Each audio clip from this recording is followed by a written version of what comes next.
Hi everyone, welcome back to this channel MBA A to Z। IIM Bangalore का selection criteria के बारे में बात करते हैं इस वीडियो में डिटेल्स में। थोड़ा सा ज़्यादा से ध्यान से सुनिए।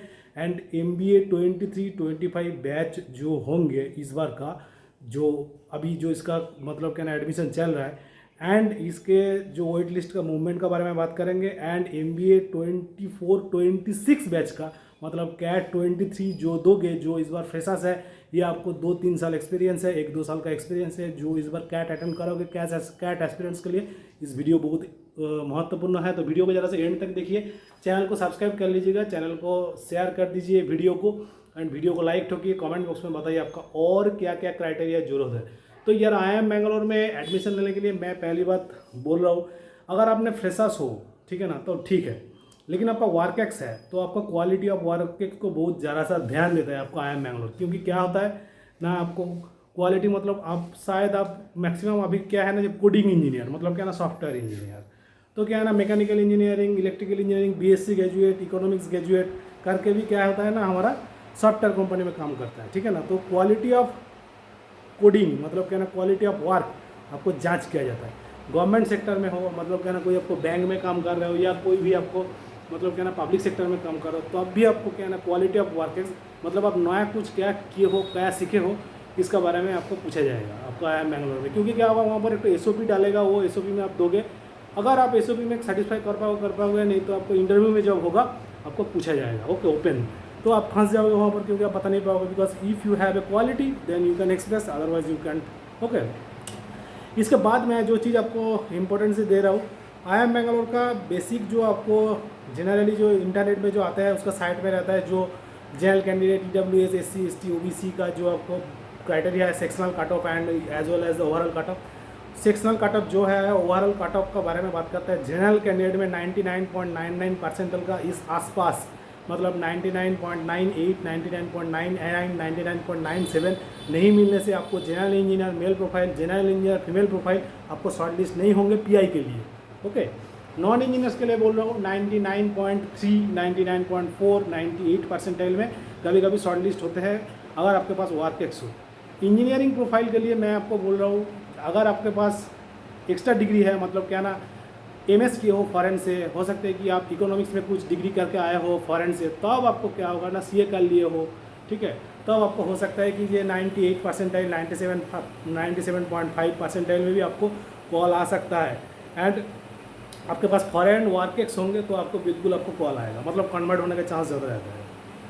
SC ST OBC candidate, reserve candidate के लिए 96 या 97 परसेंटाइल नहीं होने से आपको कॉल नहीं आएगा, सीधा बात है। तो वाट ever those that criteria has been given in IIM Bangalore site, it's okay, but the basic criteria is like that, the real criteria। उसके बाद क्या है ना, प्लेसमेंट के बारे में बात करते हैं। Placement there is very good, that's because क्या होता है ना, उसका average package is almost 35 lakhs and highest package आपको जाते हैं आपको 70-80 करके जाते हैं। एंड ऐसा नहीं है कि जो मतलब 60-70 लाख का 80 लाख का जो पैकेज मिलता है 1-2 बंदा को मिलता है, मतलब क्या ना 10-15 को बंदा को वहाँ पर मिलते रहता है, ठीक है ना, IIM बैंगलोर में। सो IIM बैंगलोर में क्या है ना, बहुत हडी कॉलेज है, मतलब क्या बोलता है ना, उसका जो स्टेमिना बहुत हाई है, आपको पढ़ाया जाता है बहुत अच्छा, एंड आपको स्किल, एक्स्ट्रा स्किल बहुत सारा सिखाया जाता है जो 2 साल का MBA में, तो that is the thing. And उसके बाद क्या है ना, जो उसके बाद that is a brick IIM बोलते हैं हम लोग, ठीक है ना, that is not a brick IIM, तो उसको बोलते हैं stone IIM।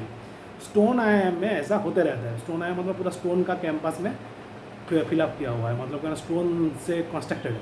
And brick IIM बोलते हैं IIM अहमदाबाद, ठीक है, तो रेड ब्रिक IIM, तो ऐसे ही है। तो 1 सेकेंड मैं प्लेसमेंट के बारे में बात कर लेते हैं। वेट लिस्ट मूवमेंट इस बार MBA 23-25 बैच का बात कर लेते हैं। उस पर बफर कॉल्स बहुत कैंडिडेट को दिया गया है, तो बफर कॉल्स जब दिया गया है आपको वेट लिस्ट मूवमेंट का चांस बहुत ही कम रहता है। क्योंकि क्या होता है ना, अगर बफर कॉल है तो आपको वेट लिस्ट मूवमेंट कैसे होगा, तो नहीं हो पाएगा ना, this is the basic things. तो ऐसे ही है, तो थोड़ा सा जो इस बार हो चुका है उसको मान लो, क्योंकि कैंडिडेट बहुत अप्लाई किया था, इस बार बहुत कैंडिडेट और अप्लाई करेगा, 2.5 लाख हो सकते हैं कि इस बार अप्लाई करेगा और दिक्कत होगा। तो इसीलिए मैं बोल रहा हूँ पढ़ाई कैसे करो, अगर आप कैट 23 का एक्सपीरियंस हो, नहीं तो क्या होगा ना, बहुत दिक्कत होने वाला है, आपका नहीं हो पाएगा, कन्वर्ट नहीं होगा, सीधी बात है। उसके बाद IIM बैंगलोर का और एक चीज़ है, जैसे कि ना आपको इंटरव्यू में आपको बहुत सारा बेसिक क्वेश्चन पूछा जाता है जो दूसरा IIM में नहीं पूछा जाता है। लेकिन क्या ना, आपको सिर्फ आपको मैथमेटिक्स या सिर्फ आपको स्टैटिस्टिक्स के बारे में IIM कलकत्ता में जैसे पूछते रहता है, ऐसे नहीं है, ओवरऑल पूछता है। हो सकता है कि आप जहाँ रहते हो वहाँ का भी आपको बेसिक सोशल क्राइटेरिया के बारे में पूछा जाएगा आई एम बेंगलोर में। सो ऐसे होते रहता है, because you have to know the basic things, otherwise आपको दिक्कत होता रहेगा। And the network, that you have to have a network with I M Bangalore alumni, otherwise आपको बहुत ही दिक्कत होने वाला है, क्योंकि आपके पास जो इन्फॉर्मेशन होंगे जैसे कि ना आपको मतलब प्लेसमेंट के बारे में, समर इंटर्नशिप के बारे में, उन लोग आपको पूछेगा जैसे कि ना समर इंटर्नशिप कहाँ करोगे, प्लेसमेंट कहाँ करने का इच्छा है, लेकिन आपने बता नहीं पाओगे जब तक आपके पास राइट इन्फॉर्मेशन नहीं होगा। अगर उसको ऐसा बताते जाओगे तो वो पकड़ लेगा, ठीक है। तो ऐसे ही है, तो नेटवर्क बनाओ एंड पढ़ाई करो। अभी से 1.5 घंटा करके टाइम दो, जो कैट 23 का एक्सपीरियंस हो, MBA 24-26 बैच के लिए मैं बोल रहा हूँ। एंड OETS मूवमेंट बहुत कम होगा इस बार हो सकता है कि ज़्यादा मूवमेंट भी नहीं भी हो सकता है, क्योंकि बफर कॉल बहुत सारा डाल चुका है, तो इसीलिए दिक्कत है। इसीलिए मैं आपको इस वीडियो बना रहा हूँ, क्योंकि क्या हो रहा है ना, इन्फॉर्मेशन सबके पास होना चाहिए, अदरवाइज़ क्या होगा ना, हम लोगों के पास इन्फॉर्मेशन ही नहीं रहेगा तो हम लोगों का कन्वर्ट क्या होगा, मतलब कि ना सोच के सोचोगे कि ये हमारा इस बार हो जाएगा, लेकिन अल्टीमेटली कन्वर्ट नहीं होगा। ओके, सो वन सेकेंड, इस बार बहुत ज़्यादा कैंडिडेट और अप्लाई करेगा, इसलिए मैं बोल रहा हूँ कैट 23 का जो एक्सपीरियंस हो बहुत ज़्यादा से ज़्यादा पढ़ाई करो।